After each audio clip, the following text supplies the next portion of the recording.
Next topic है आर्तव व्यापद। आर्तव व्यापद मतलब menstrual disorder, ठीक है। आर्तव दुष्टि भी इसे ही कहते हैं। अष्ट आर्तव दुष्टि जो है फेमस है। और काश्यप ने जो है आर्तव व्यापद के लिए ऋतु व्यापद भी एक जगह पे यूज किया है वो टर्म। ऋतु व्यापद वैसे जो होते हैं, जो डलहर ने माने, वो 18 होते हैं।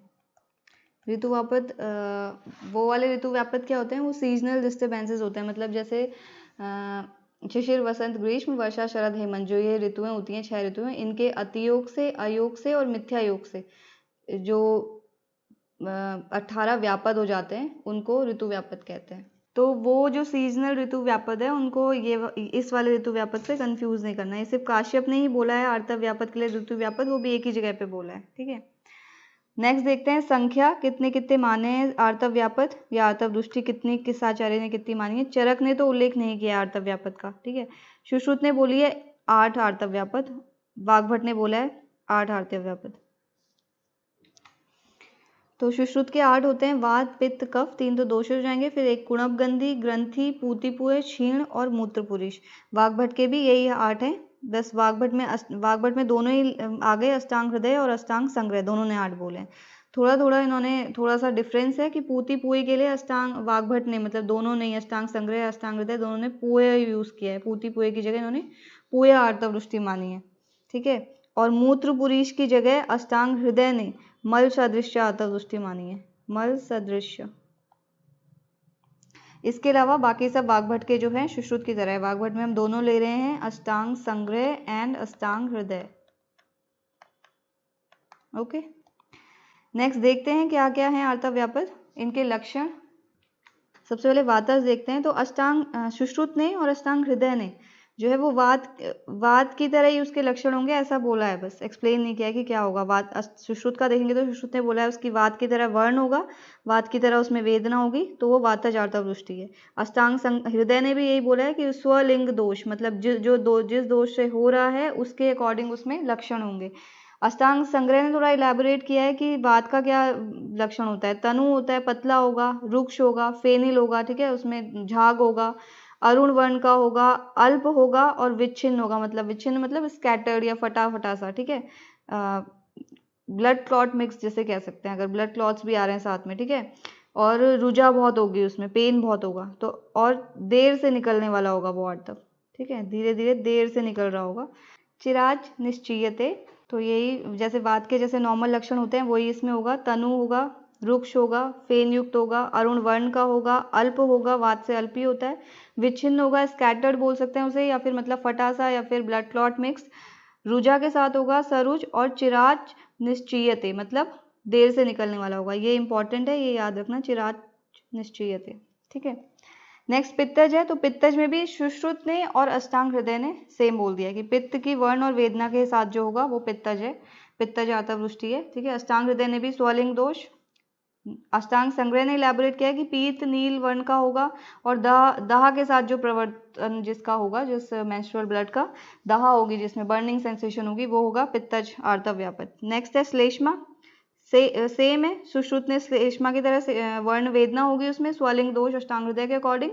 और अष्टांग संग्रह ने बोला है कि मज्जा मिला हुआ होगा, मज्जा मतलब बोन मैरो से संश्लिष्ट, मतलब येलोइश कलर का कह सकते हैं, ठीक है। तो मज्जोपसृष्ट जो है कफज योनि व्यापद है, सॉरी कफज आर्तव व्यापद है। प्रभूत विबद्ध मतलब गाढ़ा गाढ़ा सा होगा, कफ जो है गाढ़ा कर देता है, तो गाढ़ा गाढ़ा सा होगा, ठीक है। और जल में अगर उस ब्लड को डालेंगे तो वो थोड़ा डूब जाएगा, उसमें जल में डूबने वाला होगा। तो ये जो है श्लेष्मा वाले के थोड़े अलग से हैं, तो ये याद कर लेना, मज्जोपसृष्ट, प्रभूत विबद्ध और जल में डालने पर डूबने वाला, ये है श्लेष्मज आर्तव वृष्टि के लक्षण। नेक्स्ट है कुणपगंधी। तो इसमें दोष इंपॉर्टेंट है। कुणपगंधी जो होता है वो रक्त से होता है। कुणपगंधी मतलब जिसमें शव की तरह या डेड बॉडी की तरह जिसमें स्मेल आती हो, अगर ऐसा स्मेलिंग जो है आर्तव है या मेंस्ट्रुअल ब्लड है, तो वो किसकी दृष्टि से हो रहा है, रक्त की दृष्टि से हो रहा है, ठीक है। तीनों आचार्यों के अकॉर्डिंग, अष्टांग हृदय, संग्रह और सुश्रुत, तीनों के अकॉर्डिंग रक्त से उत्पन्न है और अल्प नहीं होता है, ज्यादा मात्रा में निकलेगा, रक्त की वजह से है, और आर्तव भी रक्त से ही होता है, ठीक है। तो ना अल्प, ये आचार्य सुश्रुत ने बताया कि अल्प मात्रा में नहीं होता है बल्कि ज्यादा होती है। कुणप गंधी, शव की तरह इसमें गंध आती है और ज्यादा मात्रा में होता है और ये रक्त की तरह, मतलब इसमें सारे लक्षण होंगे, रक्त दोष से कुणपगंधी। ठीक है, नेक्स्ट है ग्रंथि। ग्रंथिभूत जो होता है वो श्लेष्म वात से होता है, कफ और वात से होता है ग्रंथिभूत। इसमें बस इसमें इन दोनों के मिक्स लक्षण होंगे, श्लेष्म और वात के।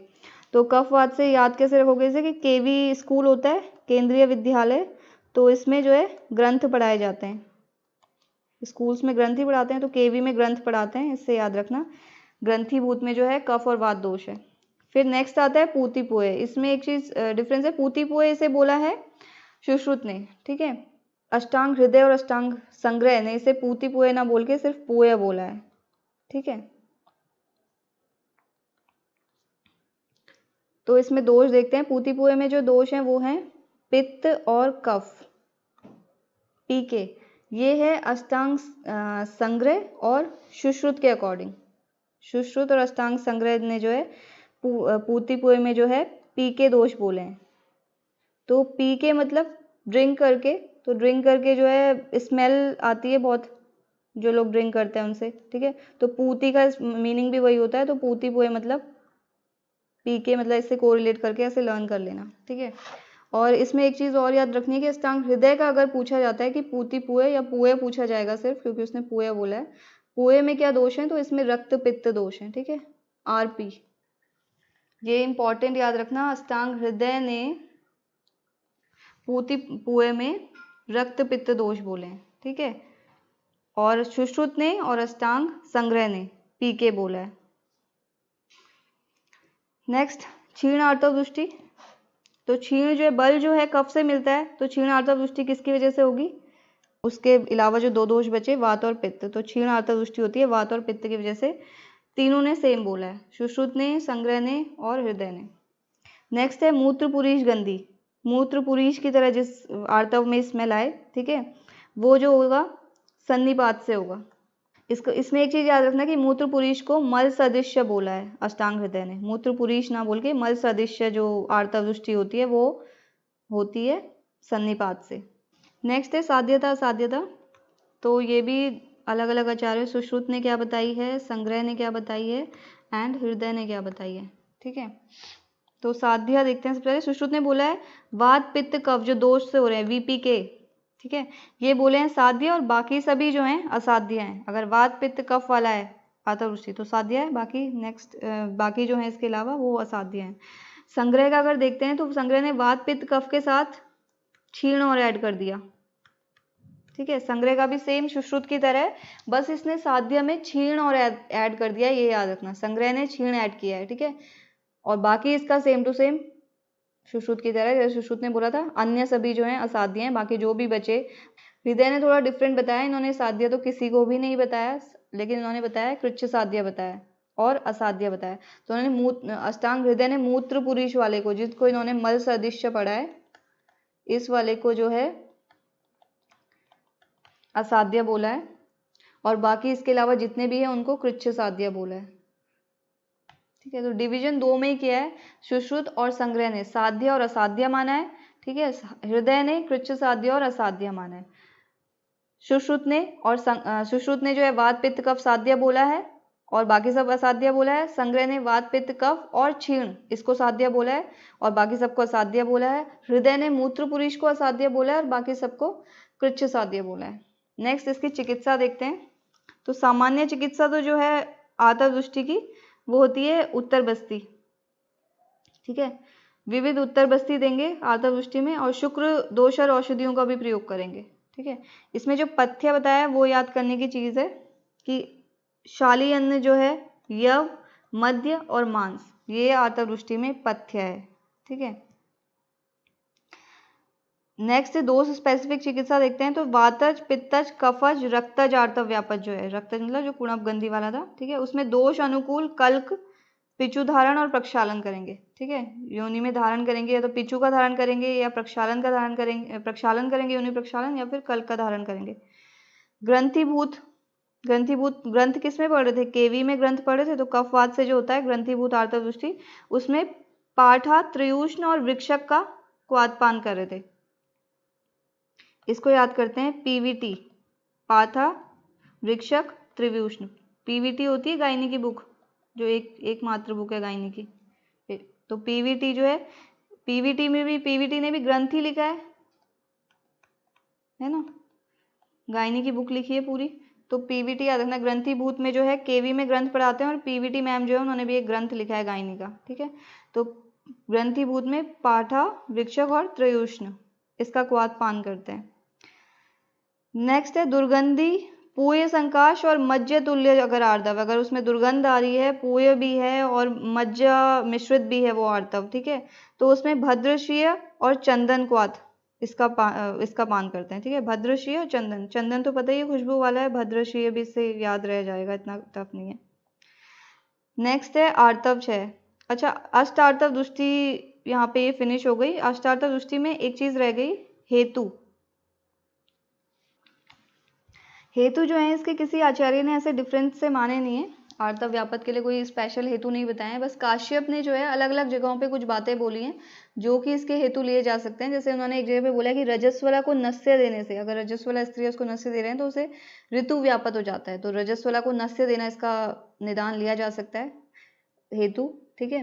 नेक्स्ट इन्होंने एक जगह पे बोला ऋतु व्यापत भी, इन्होंने यहीं पे बोला है कि रजस्वला को नस्य देने से जो बताया था, काश्यप ने ऋतु व्यापत भी यूज किया है टर्म अष्टार्तव दृष्टि के लिए, तो वो यहाँ से ही लिया है, ठीक है। नेक्स्ट जो बोला कि अति उष्ण अन्नपान से आर्तव दोष हो जाते हैं, तो यहाँ पे तो क्लियर ही बोल दिया कि अति उष्ण अन्नपान अगर करती है लेडी तो उसे आर्तव दोष हो जाते हैं, तो ज्यादा गर्म चीजें नहीं खानी चाहिए, ठीक है। मृदु कोष्ठी को बोला कि अगर मृदु कोष्ठी है, मृदु कोष्ठ है किसी का, मृदु कोष्ठी क्या होता है, जिसको दूध से भी विरेचन हो जाता है, तो मृदु कोष्ठी है, उसको अगर स्नेहन स्वेदन करा रहे हैं और उसके बाद उसे औषधि दे दी, ज्यादा औषधि दे दी, तो उससे उसका पुष्प घात हो जाता है। ये इन्होंने हेतु बताए काश्यप आचार्य ने। नेक्स्ट है आर्तव क्षय। तो आर्तव क्षय में देखते हैं लक्षण, सबसे पहले इसका है यथोचित अकाल दर्शन, मतलब कि उचित काल में इसका दर्शन नहीं होगा, ठीक है, डिस्टर्बेंस हो जाएगा मेंस्ट्रुअल पीरियड आने में। अल्पता होगा, मतलब जितना आना चाहिए अमाउंट उतना नहीं आएगा मेंस्ट्रुअल ब्लड का, और योनि वेदना होगी, ठीक है, योनि में वेदना होगी, तो ये आर्तव क्षय के लक्षण है, ये बताएं आचार्य सुश्रुत ने। भाव मिश्र ने नेक्स्ट देखते हैं, भाव मिश्र ने भी सुश्रुत की तरह ही बताएं यथोचित अकाल दर्शनम, अल्पता और योनि वेदना, प्लस इसके साथ में इन्होंने बताया कटु अम्ल उष्ण और विदाही और गुरु पदार्थ की इच्छा। कटु अम्ल उष्ण विदाही गुरु पदार्थ की इच्छा साथ में किसके, सुश्रुत वाले जो आर्तव क्षय के लक्षण है। चिकित्सा देखते हैं इसकी, सुश्रुत ने चिकित्सा बताई है संशोधन और आग्नेय द्रव्य प्रयोग, प्लस नष्ट आर्तव की जिस तरह से चिकित्सा करी जाती है उसी तरह से इसकी भी चिकित्सा करनी है। दलहर ने इसमें संशोधन जो बताया है, दलहर ने संशोधन से वमन का निर्दिष्ट किया है कि वमन करना चाहिए संशोधन में, और चक्रपाणी ने वमन और विरेचन दोनों लिए हैं इसमें, तो ये एक याद रखना, कभी चक्रपाणी और दलहर का मत पूछे कि संशोधन में उससे उन्होंने क्या लिया, तो संशोधन से दलहर ने वमन का लिया है और चक्रपाणी ने वमन विरेचन दोनों लिए हैं। काश्यप ने आर्तव क्षय की चिकित्सा में बताया है अनुवासन बस्ती देने को, ठीक है। भाव प्रकाश ने बोला है कि आकांक्षित वस्तु का प्रयोग, जो उसको इच्छा कर रही है वो वाली वस्तु से दी जाए। योग रत्नाकर ने बोला है शीत कल्याण घृत, तो ये इसमें एक एक लाइन के इन्होंने ट्रीटमेंट बताए हैं, तो ये बहुत ही इंपॉर्टेंट है, ये पूछे जाते हैं। सुश्रुत ने संशोधन, आग्नेय द्रव्य चिकित्सा और नष्ट आर्तववत चिकित्सा। काश्यप ने अनुवासन बस्ती, भाव प्रकाश ने आकांक्षित वस्तु प्रयोग, योग रत्नाकर ने शीत कल्याण घृत देने को बोला है। नेक्स्ट है नष्ट आर्तव। तो नष्ट आर्तव क्या होता है, एमेनोरिया, ठीक है,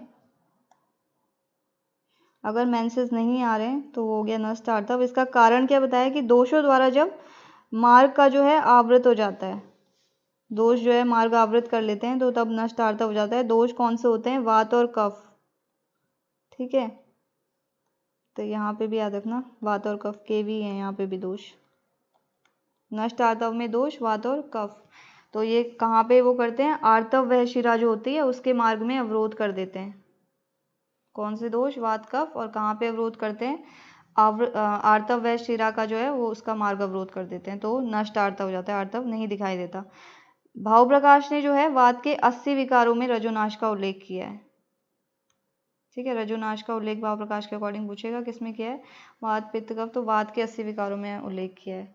चिकित्सा इसकी क्या होती है, चिकित्सा इसके देखेंगे तो सुश्रुत ने बोला है मत्स्य कुलथ अम्ल तिल मांस सुरा मूत्र और उदश्वित, उदश्वित मतलब आधा पानी मिला हुआ तक्र, ठीक है। दधि और सुक्त, ये सब खाने में खाएंगे तो नष्ट आर्तव। वाग्भट ने बोला है इसको बस्ती साध्य व्याधि बताइए, मतलब इसमें बस्ती देनी है। अष्टांग, वाग्भट में कौन, अष्टांग संग्रह अष्टांग हृदय दोनों ही आ गए, ठीक है। प्लस पित्तवर्धक चिकित्सा बोली है। तो सुश्रुत का मत्स्य, कुलत, अम्ल, तिल, मांस, सुरा, मूत्र और उदश्वित, दधि, शुक्त। वाग्भट ने बोला है बस्ती साध्य व्याधि, और अष्टांग संग्रह ने सिर्फ बोला है इसे पित्तवर्धक चिकित्सा जो है ये अष्टांग संग्रह ने सिर्फ बोली है। नेक्स्ट है आर्तव वृद्धि, मतलब अगर हैवी मेंसेस होंगे तो उसके क्या लक्षण है। तो अंगमर्द होगा, बॉडी एक होगा, ठीक है, कमजोरी सी रहेगी, अति प्रवृत्ति होगी, बहुत ज़्यादा ब्लीडिंग होगी, और दौर्गंधी, एक फाउल स्मेल जो है वो आती रहेगी, फाउल स्मेलिंग होगा, ठीक है। चिकित्सा क्या है इसकी, संशोधन और छपण, किसी भी वृद्धि में जो है जनरली यही चिकित्सा रहती है, संशोधन और छपण।